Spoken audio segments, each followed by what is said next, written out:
could eat. Udah? Yuk. Baik, terima kasih. Assalamualaikum warahmatullahi wabarakatuh. Sebelumnya saya mengucapkan terima kasih kepada dosen pengampu kita, yaitu Bapak Suud Fuadi, yang sudah memberikan kesempatan untuk presentasi, dan juga saya ucapkan terima kasih kepada teman-teman semua yang sudah meluangkan waktunya untuk mendengarkan dan menyimak video ini. Perkenalkan, nama saya Devi Kurniasari dan juga partner saya Ahmad Haikal Maulidi. Kami dari kelompok 2 yang akan mempresentasikan tentang pengambilan keputusan dalam manajemen. Oke, next. Yang mana terdapat 3 poin. Yang pertama adalah proses dalam pembuatan keputusan.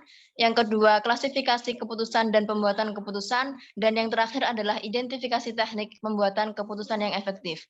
Oke, materi yang pertama, proses dalam pembuatan keputusan, akan dijelaskan langsung oleh partner saya, yaitu Ahmad Haikal Maulidi.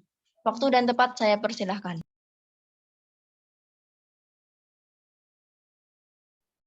Baik, terima kasih Mbak Devi atas waktunya. Sebelum masuk ke subbab yang pertama, yaitu terkait proses dalam pembuatan keputusan, di sini saya akan menjelaskan terlebih dahulu apa sih pengambilan keputusan dalam manajemen itu. Jadi pengambilan keputusan itu memiliki sebuah peranan yang penting di dalam sebuah manajemen. Karena apa? Karena kualitas keputusan tersebut akan menentukan efektivitas rencana yang disusun. Lalu kalau secara umum itu pengambilan keputusan itu telah dikemukakan oleh banyak ahli. Salah satunya yaitu menurut Tata Sutabri, yang mana beliau menjabarkan bahwasanya pengambilan keputusan itu adalah suatu proses pemikiran dalam rangka pemecahan suatu masalah untuk memperoleh hasil akhir untuk dilaksanakan. Lalu dari pengertian tersebut bisa ditarik kesimpulan bahwasanya pengambilan keputusan itu merupakan suatu proses pemilihan yang sangat begitu alternatif dan terbaik dari beberapa alternatif secara sistematis untuk ditindaklanjuti atau nanti untuk digunakan sebagai suatu cara memecahkan suatu masalah. Lalu pengambilan keputusan ini juga memiliki peranan yang begitu penting karena keputusan yang diambil merupakan hasil pemikiran akhir yang harus dilaksanakan oleh biasanya itu dalam suatu organisasi. Lalu keputusan di dalam manajemen itu juga memiliki peranan penting karena di dalamnya itu menyangkut semua aspek, yang mana kesalahan dalam mengambil keputusan bisa merugikan suatu organisasi itu sendiri, mulai dari kegiatan, citra, sampai pada kerugian uang. Lalu masuk ke dalam proses dalam pembuatan keputusan. Dalam proses pembuatan keputusan ini memiliki tahapan seperti yang di dalam PPT itu ada 7 tahapan. Yang pertama yaitu pemahaman dan perumusan masalah. Dalam proses pertama ini harus dilakukan oleh yang namanya manajer dalam pembuatan keputusan, yang mana mempunyai tugas yaitu untuk memahami masalah yang sedang dihadapi dan juga peka terhadap masalah-masalah itu sendiri. Lalu setelah masalah itu sudah dipahami dengan baik, selanjutnya yaitu menentukan bagian-bagian masalah mana yang harus dipecahkan atau diselesaikan. Lalu para manajer tersebut dapat mempermudah untuk mengidentifikasi masalah-masalah dengan cara sistematik menguji hubungan sebab atau akibat dalam masalah itu sendiri. Lalu proses yang kedua yaitu ada pengumpulan dan analisa data yang relevan. Dalam hal ini setelah manajer menentukan dan merumuskan masalah mereka, lalu apa yang harus dimulai yaitu memutuskan langkah-langkah selanjutnya, yang mana dalam hal ini manajer itu pertama kali harus menentukan data-data apa yang dibutuhkan untuk membuat keputusan yang begitu tepat dan akurat. Dan kemudian setelah itu baru yang namanya mendapatkan informasi-informasi tersebut. Kemudian yaitu dalam proses yang ketiga ada pengembangan alternatif-alternatif, yang mana dalam pengembangan sejumlah alternatif yaitu memungkinkan seorang manajer untuk menolak kecenderungan untuk membuat keputusan terlalu cepat dan juga membuat lebih mungkin pencapaian keputusan yang sangat begitu efektif.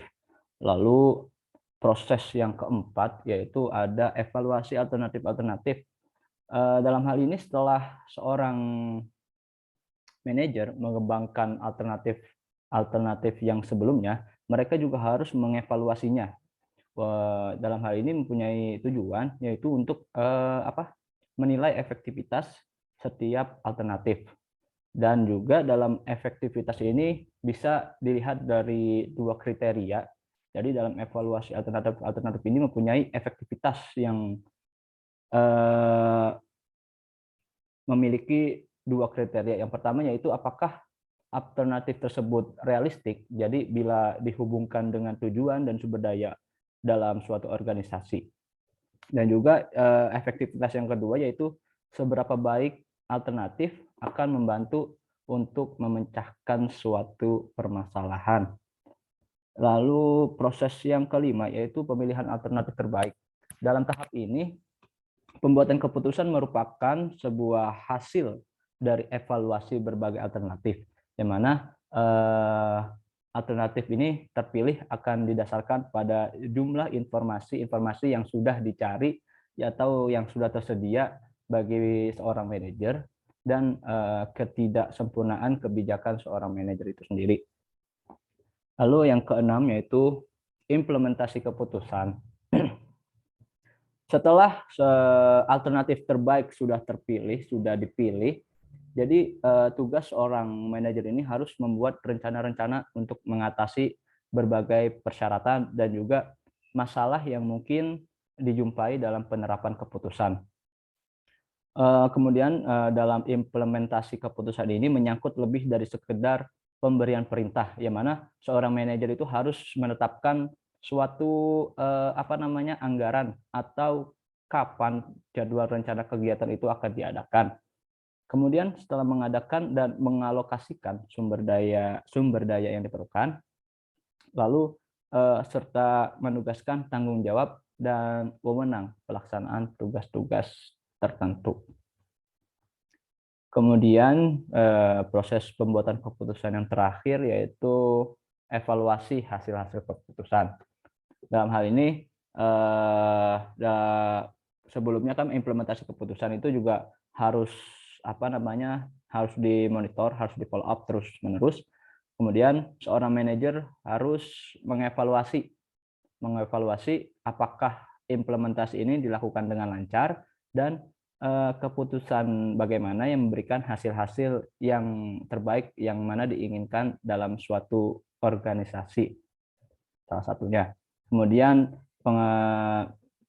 penjelasan selanjutnya mengenai klasifikasi keputusan.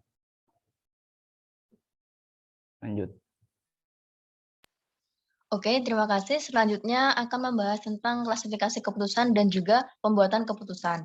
Nah, di dalam klasifikasi keputusan itu ditinjau dari struktur, ruang lingkup, ataupun tingkat pembuatan keputusan, itu keputusan dapat diklasifikasikan menjadi kedua kelompok besar, yaitu kelompok umum dan juga kelompok unik.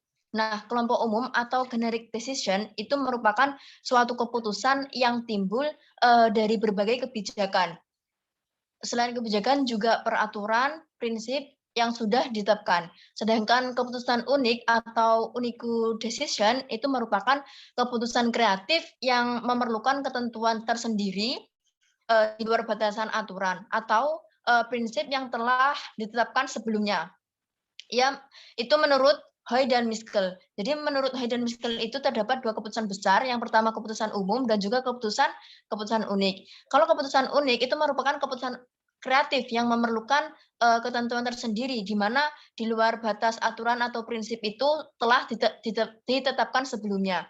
Kemudian ada tokoh lain yaitu Simon, itu menyebutnya sebagai keputusan terprogram dan juga tidak terprogram. Kemudian untuk Mintzberg itu menyebutnya keputusan terstruktur dan juga keputusan tidak terstruktur. Kemudian Chamberlain itu mengklasifikasikan keputusan itu menjadi dua, yaitu keputusan-keputusan administratif dan juga keputusan-keputusan strategik. Yang mana keputusan-keputusan administratif itu merupakan keputusan yang pada umumnya itu berjangka waktu pendek atau lebih banyak berkaitan dengan faktor internal dan juga dapat dikontrol. Sedangkan keputusan-keputusan strategik itu merupakan keputusan yang lebih banyak berkaitan dengan faktor eksternal, yang mana itu berjangka panjang dan juga tidak dapat dikontrol. Nah, sudah kita ketahui perbedaan antara keputusan administratif dan juga keputusan strategik. Nah, itu dari segi waktunya, para ahli yang mengklasifikasikan keputusan ke dalam 3 macam keputusan, yaitu keputusan jangka panjang, keputusan jangka menengah, keputusan jangka pendek. Untuk pembuatan keputusan akan dilanjutkan kepada Haikal. Monggo. Untuk kemudian, yaitu klasifikasi keputusan dan pembuatan keputusan. Jika ditinjau dari pembuatan keputusan, menurut Hill et al. Menegaskan bahwa keputusan itu biasa terprogram. Jadi biasanya dibuat oleh yang menduduki posisi manajemen yang lebih rendah. Dan begitupun sebaliknya. Keputusan-keputusan besar yang tidak terprogram dan yang mempunyai dampak luas terhadap suatu organisasi atau disebut juga dengan keputusan strategik.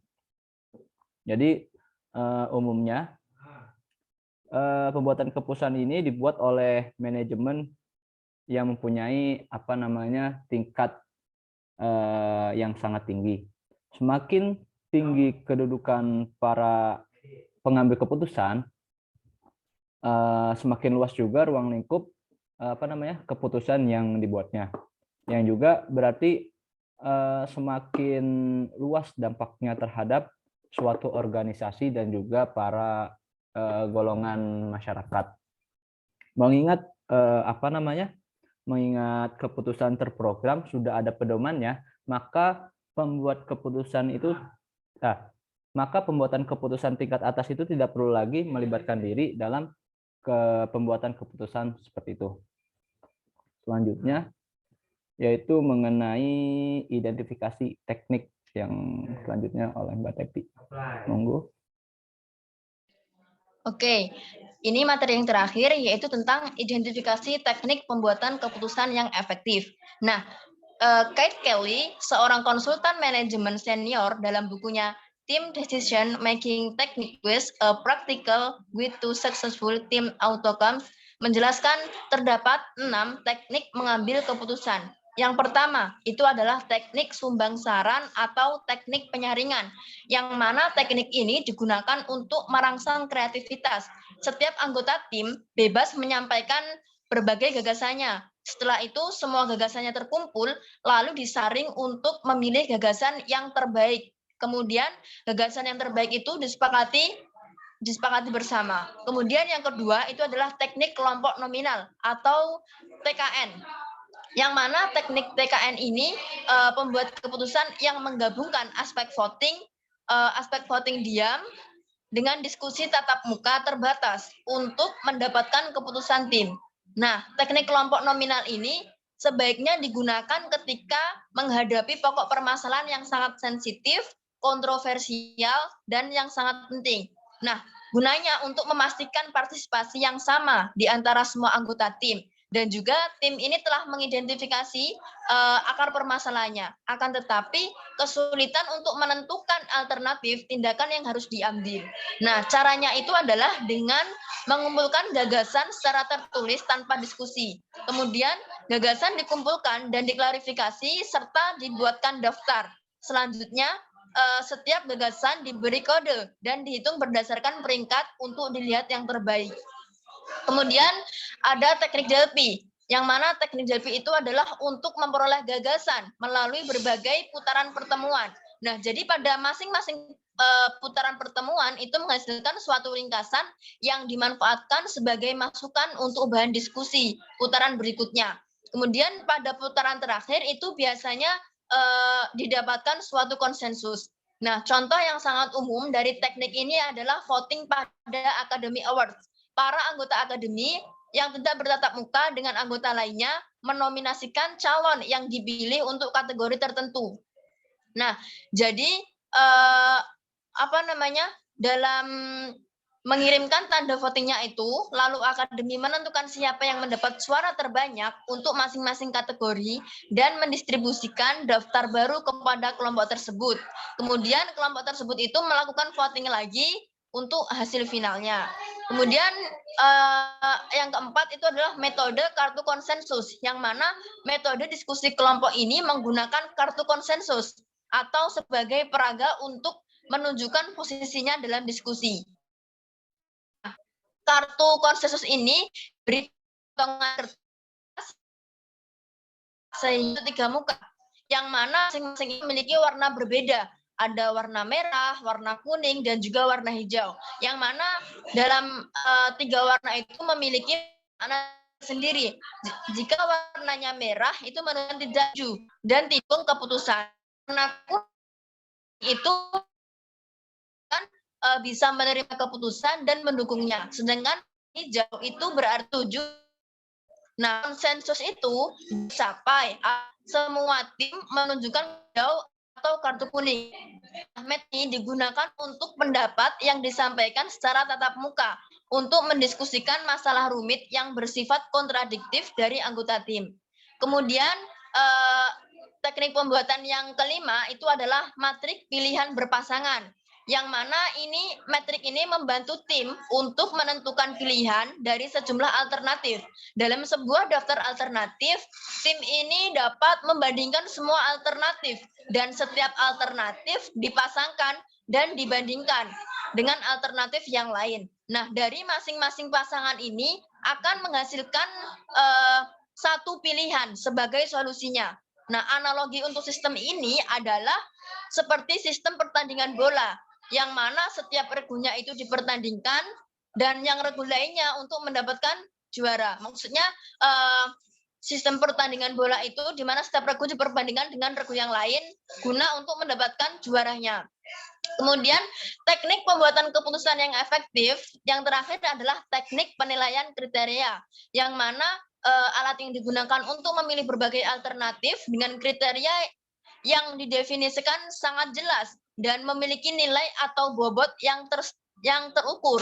Nah, sebagai contoh dalam memilih seorang manajer itu dapat melihat kriterianya apa saja, apa yang harus dimiliki, dan berapa nilai dari masing-masing kriteria. Misalnya dalam presentasi yang jumlahnya harus dengan total 100%. Dengan hasil dengan nilai presentasi yang tertinggi ini dapat dipilih. Seperti itu.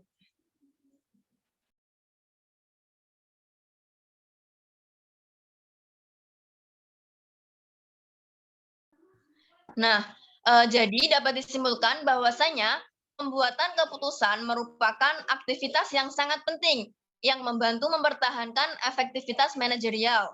Kegiatan manajemen pada hakikatnya adalah proses pembuatan keputusan. Pembuatan keputusan ini merupakan pekerjaan utama setiap manajer atau pimpinan. Bahkan kepala sekolah sesungguhnya adalah kehidupan yang selalu bergumul dengan keputusan. Sebagian besar waktu dari para manajer atau pimpinan suatu organisasi itu dihabiskan atau dicurahkan untuk menyelesaikan masalah dan pembuatan keputusan. Nah, seperti apa yang dikatakan Paul Hawken, bahwasanya manajemen yang baik adalah seni memecahkan masalah sehingga memperoleh solusi yang konstruktif bagi semua orang di mana mereka bekerja dan bersepakat bersama. Dengan harapan apa yang kami sampaikan, teman-teman bisa memahami dengan baik. Kami juga mengucapkan terima kasih kepada teman-teman karena telah menyimak dan juga video ini. Semoga kita bisa bertemu di lain kesempatan. Wassalamualaikum warahmatullahi wabarakatuh.